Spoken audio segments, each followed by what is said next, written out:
வளர்ந்து வந்த வயசில், அந்த இளமை பருவத்தில் லவ் டுடே அப்படிங்கிற ஒரு அருமையான படம். அந்த படம் எனக்கு ரொம்ப பிடிக்கும். அந்த படத்தில் என்ன அழகு எத்தனை அழகு, அந்த பாட்டு எனக்கு ரொம்ப பிடித்தமான வரிகள். இன்னைக்கு அந்த பாட்டு கேட்டோம் அப்படின்னாலே எல்லாருக்குமே ரொம்ப பிடிக்குங்க. என்ன அழகு எத்தனை அழகு, கோடி மலர் கொட்டிய அழகு, இன்று எந்த கை சேர்ந்ததே, சின்ன அழகு சித்திர அழகு, சிறு நெஞ்சை கொத்திய அழகு, என்று எந்த தோல் சாய்ந்ததே.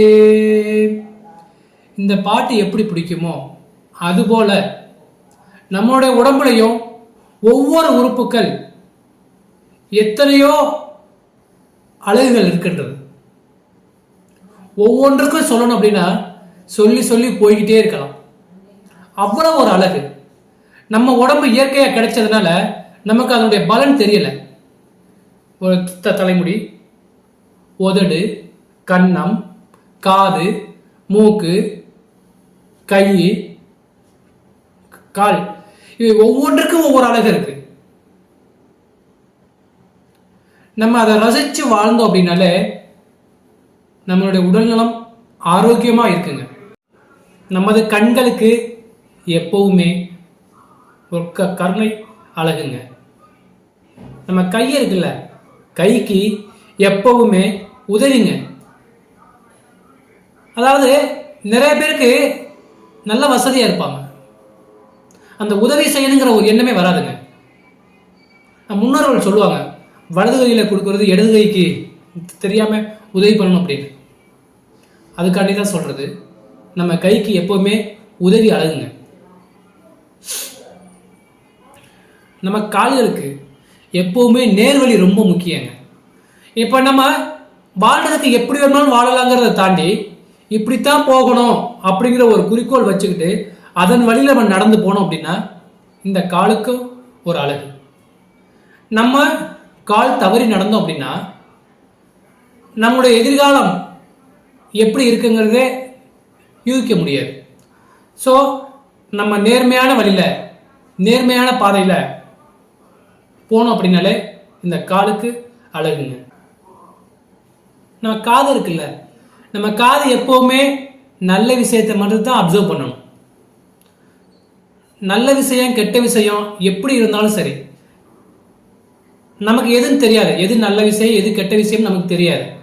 ஆனால் நம்மளுடைய வளர்ச்சிக்கு எது உதவுமோ அந்த விஷயங்களை இந்த காது வழியா உள்ள வாங்கிக்கிட்டு மீதி விஷயங்கள்லாம் அப்படியே விட்டுறணும். அதுக்காண்டி சொல்றது, இந்த காதுக்கு நல்ல விஷயம் ஒரு அழகுங்க. இந்த உதடு இருக்கு தெரியுமா, அது எப்பவுமே உண்மையை மட்டும்தான் பேசணும். ஒரு சில பேர் பேசுவாங்க, அப்படியே அல்வா கொடுக்குற மாதிரி பேசுவாங்க. ஆனால் அதில் எந்த அளவுக்கு உண்மை இருக்குங்கிறது தெரியாது. ஏன்னா இன்றைய காலகட்டம் எல்லாமே நாடக உலகமாக போயிடுச்சு. நம்ம எதை நம்புறது எதை நம்பக்கூடாதுன்னே தெரிய மாட்டேங்குது.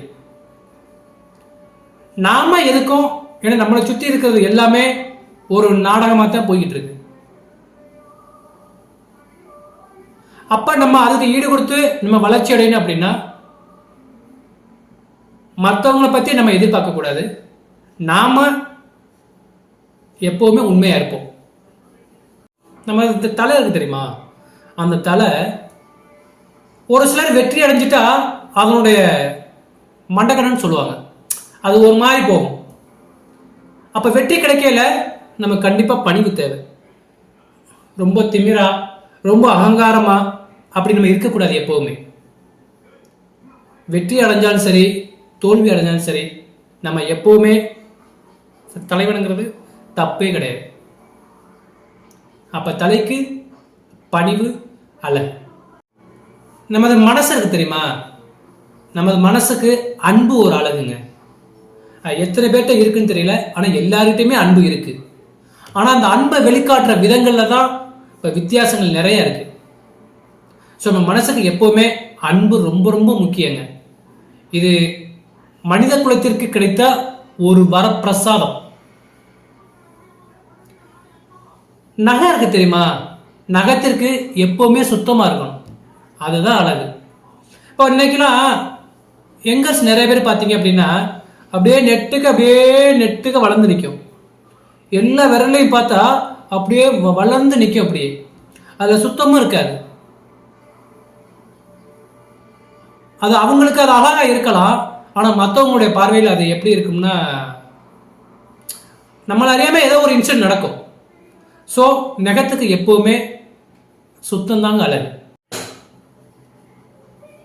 அடுத்த அழகு சொல்லணும் அப்படின்னா, நம்ம கூந்தல் இருக்குல்ல, முன்னாடிலாம் பெண்கள் அப்படி தலையை வாரி அப்படி ஜடை போட்டு அப்படி தொங்க விட்டு அப்படி வந்தாங்கன்னா அப்படி பார்க்கவே அழகா பம்பியமா இருக்கும்.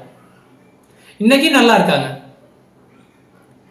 இன்னைக்கு எல்லா பெண்களுமே நல்லா அழகா இருக்காங்க. அந்த கூந்தலை அழகா அழகுபடுத்திக்கிறதுல அவ்வளவு கவனமா இருக்காங்க. ஸோ கூந்தலுக்கு எது அழகுனா, அந்த என்ன சொல்றது, அமைப்பு சரியா அமைச்சுக்கிறது. நமது முகத்திற்கு எப்பவுமே புன்னகை தாங்க அழகு. நம்ம எப்பவுமே உருன்னு இருந்தோம்னா எப்படி இருக்கும்? நம்ம பிள்ளைங்க கூட மதிக்க மாட்டாங்க, உறவுகள் மதிக்காது, அக்கம் பக்கத்தில் உள்ளவங்க மதிக்க மாட்டாங்க, வேலை செய்யற இடத்துல மதிக்க மாட்டாங்க. எங்கே போனாலும் இப்படி அப்படின்னா எப்படி இருக்கும்? எங்கேயுமே நம்ம சாதிக்க முடியாது. ஆனா புன்னகை ஒன்று இருந்துச்சுன்னு வச்சுக்காங்களே, அது ஆணாக இருந்தாலும் சரி பெண்ணாக இருந்தாலும் சரி, அந்த புன்னகை அப்படிங்கிறது அவங்களோட வளர்ச்சிக்கு மிக மிக முக்கியமான ஒன்றுங்க. எப்பவுமே அந்த புன்னகைக்கு ஒரு மதிப்பு இருக்கு. அடுத்து உடலுக்கு ஆரோக்கியம். நம்ம இது எல்லாமே கடைபிடிச்சோம் அப்படின்னாலே நம்மளுடைய உடலுக்கு ஆரோக்கியம் தாங்க ரொம்ப முக்கியம். நம்ம எப்பவுமே முடியலன்னு சொல்லிக்கிட்டு இருந்தா எப்படி இருக்கும்? ஒரு வேலை பார்த்தாலும் முடியல, ஏதோ ஒரு கவனிப்பு பார்த்தோம் அப்பவும் முடியல. இப்ப நம்ம எதுக்கு எடுத்தாலும் முடியலன்னு சொல்லிக்கிட்டு இருந்தா ஆரோக்கியம் எப்படி இருக்கும்? அப்ப நம்ம முழு உடலுக்கு ஆரோக்கியம் தாங்க ரொம்ப முக்கியம். ஓகேவா? சோ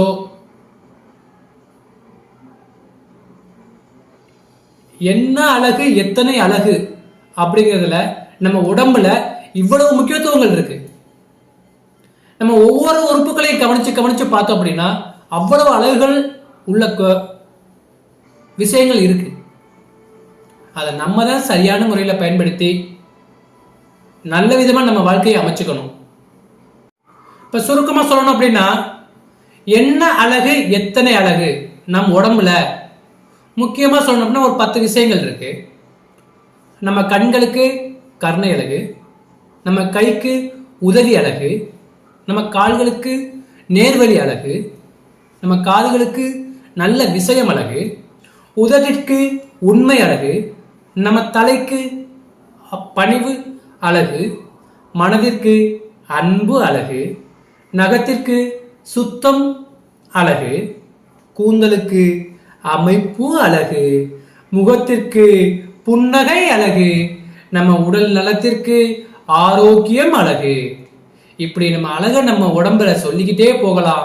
ஸோ ஒவ்வொருத்தருமே இந்த உடம்புக்கு முக்கியத்துவம் கொடுத்து, அவரவர்களுடைய உடம்புக்கு முக்கியத்துவம் கொடுத்து நம்மளுடைய வாழ்க்கையை இனிமையாக்கி வாழ்க்கை பயணங்கள் சந்தோஷமாக கடந்து செல்ல நாம தான் முதல்ல மாறணும். மாற்றம் ஒன்றே மாறாதது. நன்றி.